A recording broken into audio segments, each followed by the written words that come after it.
Uso kay na nga mabati nato nga moingon ta nga answered prayer. Kano sa man ta moingon nga answered prayer? Kon ang atong gipangayo ihatag sa Ginoo, answered prayer. Unya kadtong wa gihatag, ang sa man tawag nato unanswered prayer. Wa ko paminawas Ginoo, wa ko tubaga sa Ginoo. Matud pa sa atong tubag sa Salmo, sa titong tubag, Ginoo, sa adlaw nga nangayo ako hinabang, imo ako nga gitubag. Hay may sakto ani nga ang Ginoo motubag yun sa tanang pagampo, o naalay gipili niya na ay answered, na ay unanswered. Para nako ang sakto motubag yun ang Ginoo sa atong pagampo. Si Abraham sa unang pagbasa, naluoy siya sa Sodoma ug sa Gomora kay giplanuhan as Ginoo nga laglagon tungod sa ilang mga sala. Niampo si Abraham sa Ginoo. Iya bang gipangayo ba? Pagpangayo niya, mitubag ang Ginoo, wa tubag oy. Sige, mag-isag balik-balik, hangyo kanang bargaining ba?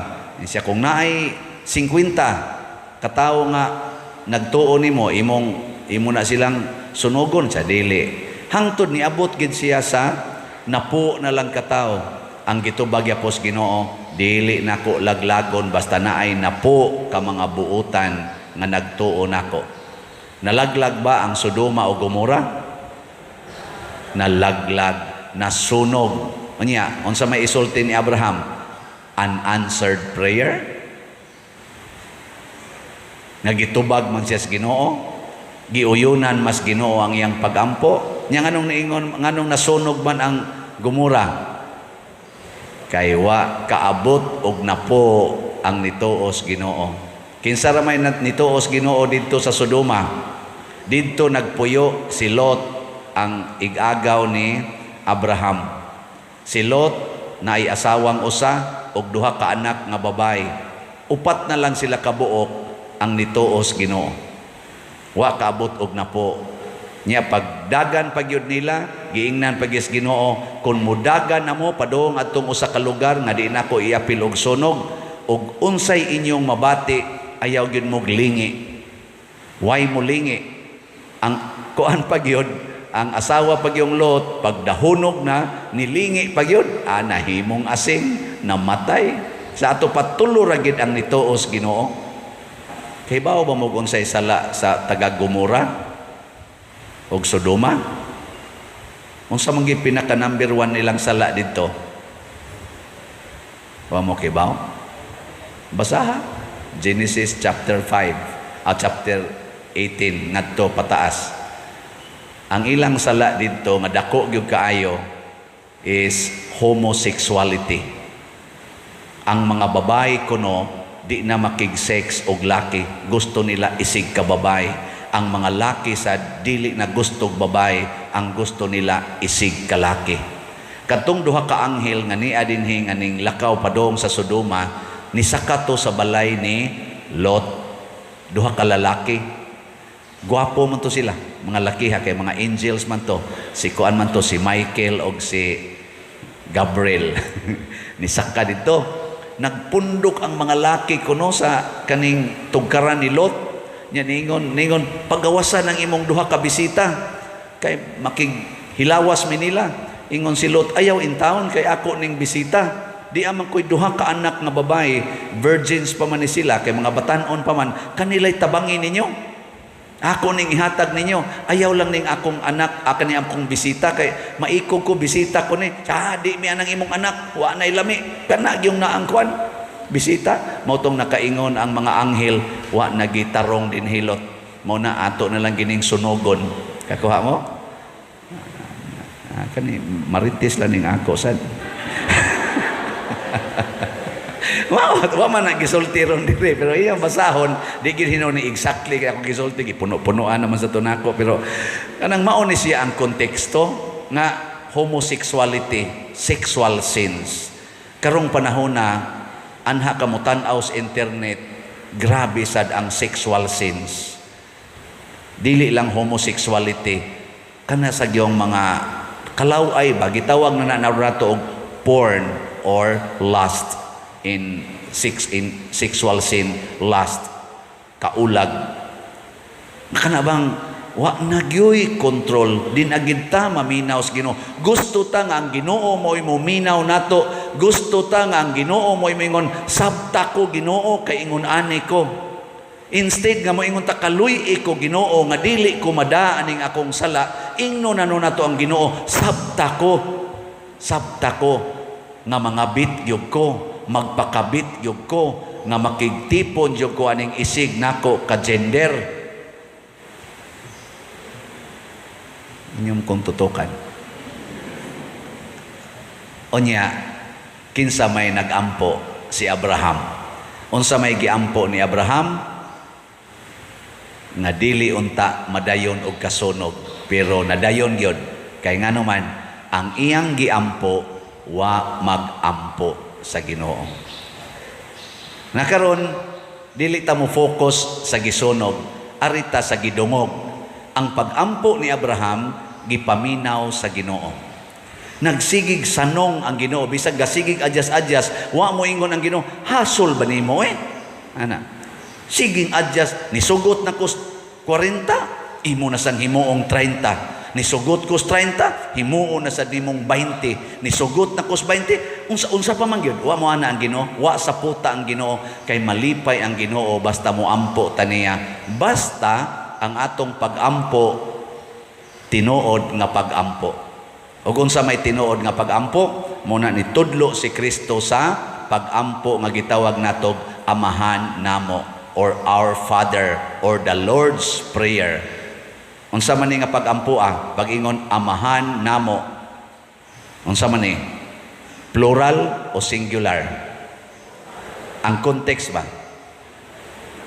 Plural, universal. Wa mo ingon Amahan namo nga mga Pilipinos, Amahan namo nga taga San Vicente Ferrer, Amahan namo unsa pa man nga mga Katoliko.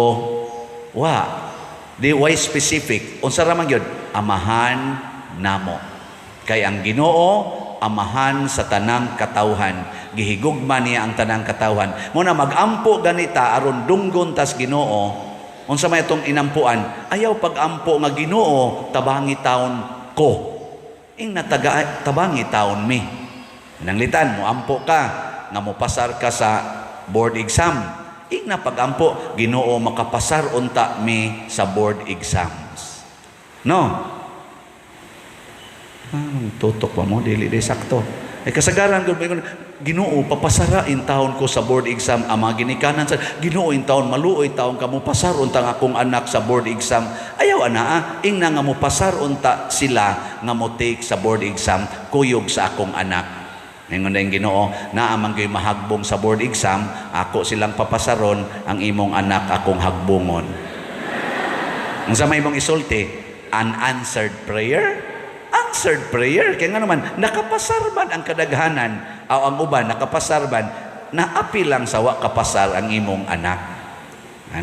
Pero answered prayer, mananglitan ron, na kay stage 4 cancer. Ayaw pagampo, Ginoo in taon, ayuha taon ko anay akong kanser. Ayaw sad pag-ingon, ikaw nga tagtungod, Ginoo in taon, ayuha in taon ang among mama or ang among papa sa iyang kanser. Ayaw anak, kay dili lang inyong papa, dili lang inyong mama, mao'y na kanser karon. Porting daghanang nag-stage 4 cancer sa tibuok kalibutan. Muna ina, Ginoo, ayuha in taon ang mga stage 4 cancer sa tibuok kalibutan, kuyog sa akong mama, kuyog sa akong papa, or kuyog nako. Na siya. Aron igingos Ginoo nga, o sige, ayuho nako to silang taga dito nya kanilang imong mama mo'y akong patyon. Ana, mingon ka, answered prayer. Di ba? Dili kay tantong gool. Nga naman, Mutubag man ginang Ginoo mga igsoon, pero matod pa sa istorya sa mga moral theologians, tulo kuno kabuk ang tubag sa Ginoo nato. Immediate gid niyang tubag, tulo ka buok. Yes, no, and wait. Yes nya, no, og wait. Og yes, congratulations. Kay karon dahil na nimo madawat. Usahay, no, dili pwede. Panalitag mag-ampo ka Ginoo in taon, makabaton unta kog bana kanang parihag batasan ni Father. Nga tagaan day kag adik-adik. No ang tubag ato kay og ang pari mo parihag batasan sa pari, di ang pari na imong mabana, di na pwede. Reserve man as madre, so ayaw nagkuan na labte. Doon na magutaw sa pangayoon nga wa maigo sa atong kinahanglan. Ginoo ra may nasayon mo na no siya. Unya ang wait pasabot di pa kaandam. Pananglitan ron 35 years old na ka. Ginoo in taon makauyab unta ko aron maminyo ko kay nilapas na ko sa kalendaryo. Ang Ginoo dili pa kaandam kay ang imong gibasihan sa pagminyo ang imo ra gyung edad. Mao na ini kaminyo na nimo posible yung magbuwag radayon mo kay wa ka mangandam nga ang pagminyo di ay bisan pagkulatahon ka bisag patyon pa ka dili na gyud ka mobuwag wa man ka anang hunahunaa so may pagwa na lang sa kaibana. Ana. No, nyag mamugos gyud ka, wa ini kaminyo nimo mangabit ra ka, makigbuwag ra ka kay di man kaandam namugos lang. Mao nay nahitabo karon sa kasagarang namugos kana bang mag premarital sex nya ini kamabdos magminyo dayon namugos ka ana dili pa na will sa Ginoo. Mao na kasagaran sa mga nangaminyo karon nga mabdos ng daan nag premarital sex ng daan. Ang resulta, daghan gid nila karon shaky kaayo ang relationship, nahimong mga dysfunctional parents or broken families. Di hinuntanan. Kay ni mature man sang uban, naka-transform sad ba? Mo na ang pangayoon natos Ginoo mga igsoon should always be universal. Mo na kita dinhi nang ampo tas Ginoo in taon makadawat unta mi mahalin unta ni tanang slots kay para ni sa celebration sa Archdiocese. Kita dinis parokya, symbolic ning ato nga gihunong nato atong project, nagka-short nagitaros atong mga budget dinhi kay sige mang atong trabaho nya wa na tay nisod nga mga slots kay atong gihunong. Ngano man kay ang parokya usa lang ni siya kabahin sa Archdiocese. Siguro nato ang activity sa Archdiocese ihunong natong ato pasabot willing ta mo sakripisyo individual parish para makasupport sa dako nga diocese. Kung mao ni atong prinsipyo mahimutang body of Christ. Muna diri sa atong ikaduhang pagbasa niingon si San Pablo, si Kristo nagpakamatay para natong tanan. Mauna kadtong mga dili sakop sa Hudiyo, karon member nas mga Hudiyo tungod sa kamatayon ni Kristo. Dili ni ang iyang kamatayon para sa mga Hudiyo lang, para gyud sa tanan. Mo nang maluwas na ang tanan. So pasabot part gyud pwede si Kristo magpakamatay para sa kaayuhan sa tanan.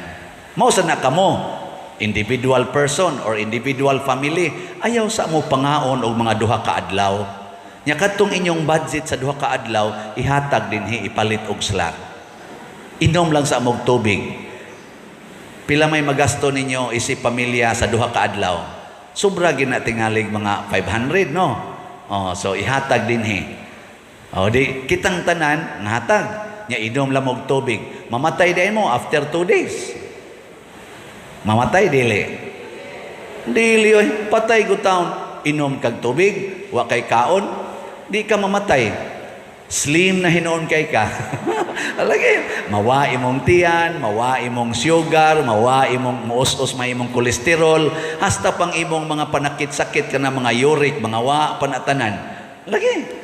Unya napaghihiling nga ihatag si Bishop Chupilo Kamomot niya ang katapusan i-multiply sa Ginoo og 100-fold unsay imong gisakripisyo o gihatag ngadto sa uban.